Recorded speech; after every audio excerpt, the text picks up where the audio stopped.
What's up, everybody? Welcome back to CraterCrypto.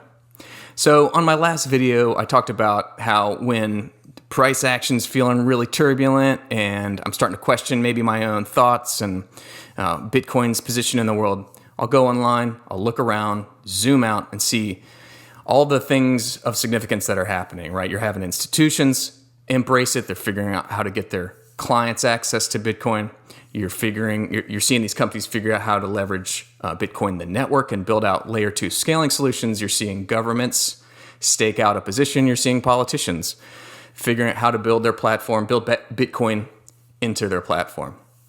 But since I made that video, there's kind of two things I wanted to highlight, and even more fundamental than those things we looked at last time. And I wanted to talk about those today because they're really significant in the world today. They don't necessarily make me bullish on Bitcoin. I mean, they do, but in a more profound way, it highlights the importance of Bitcoin and the Bitcoin network. The first thing is, in this post-COVID world, I call it a post-COVID world because the pandemic's over for me, I'm moving on, but there's a sense that there's a creeping sense of authoritarianism. Totalitarianism seems to be on the comeback, unfortunately. And you started to get a sense of this in Australia, or at least what I saw, right?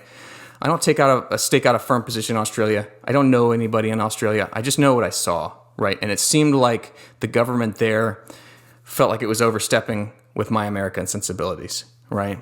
But I kind of let that go. Hey, maybe that's what the Australian people want, and they're okay with it. But now with the trucker protest in Canada and seeing the response of Justin Trudeau's government, that just highlights a really massive risk to you as an individual and your financial sovereignty. So in response to the trucker protest that's happening in Canada and the blockades that are happening, I think mostly in Ottawa, Justin Trudeau invoked emergency measures, giving himself more and what I would describe as unchecked power to freeze financial assets in banks and other centralized institutions, both of people receiving money that are partaking in the protest and that people who were providing support in the form of donations, right, through crowdfunding and other tools.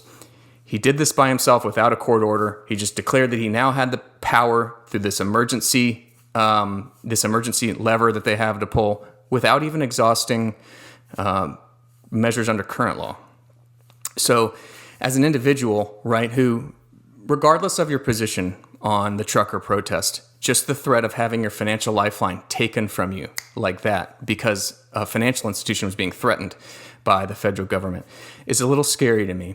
And that's why, in this way, Bitcoin plays a really important role in terms of at least representing a lifeline for you, right? Being a lifeboat that can be there in the event that you need it, right? If you have some of your wealth in Bitcoin, it's on the blockchain, it's decentralized, where federal governments can't get to it. Now, notice I'm saying Bitcoin and not crypto. Bitcoin is unique in this sense, and that's why I talk about Bitcoin more than all the rest. Bitcoin is unique. It is, I would describe as the only decentralized blockchain out there, and censorship-resistant blockchain, which is what we really need for this use case. So really important role, right? And people are waking up to this. You're seeing people who were skeptical or who would dismiss the threat of being financially deplatformed, see what's happening in Canada and go, oh my goodness, this can happen to me. I need an option. And Bitcoin is that option. There isn't anything else right now. So to me, that makes it really critical, really important in a really unique way. The second way in which Bitcoin is uniquely positioned to capitalize on a global trend is the questioning of the continued US dollar hegemony. Right, so since post-World War II, right, the dollar has been the backbone, the global reserve asset. Kind of energy is priced in dollars, and as a result, countries need dollars to purchase it, right? That has kept the US dollar at the center of everything. I think people are starting to question the long-term place of US dollars. They're starting to question, certainly geopolitical foes of the US are starting to, they would love to get off the US dollar system, right?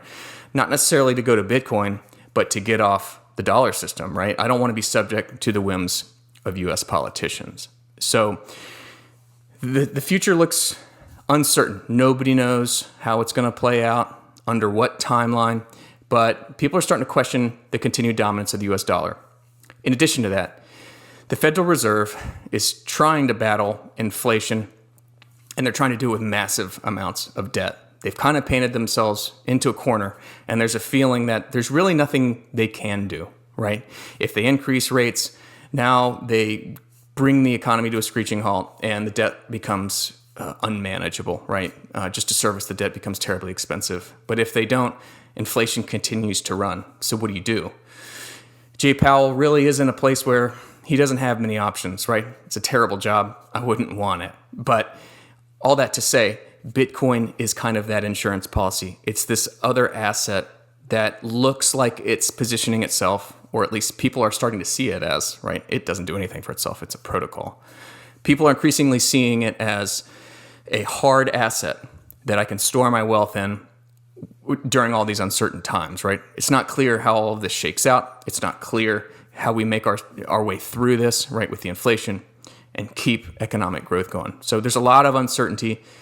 Bitcoin represents an insurance policy or a place to store your wealth that is being embraced, right? So just two really important ways in which Bitcoin is starting to find a position in a really fundamental way.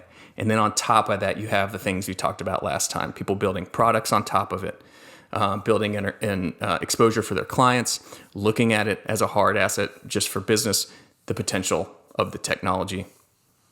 Today, the censorship resistance of it is really being highlighted, and the importance of that can't be overstated. So that's it for today, everybody. I hope that gets you thinking about how to think about Bitcoin, how it maybe has a place in your portfolio, how it can help you. So until next time, everybody, cheers.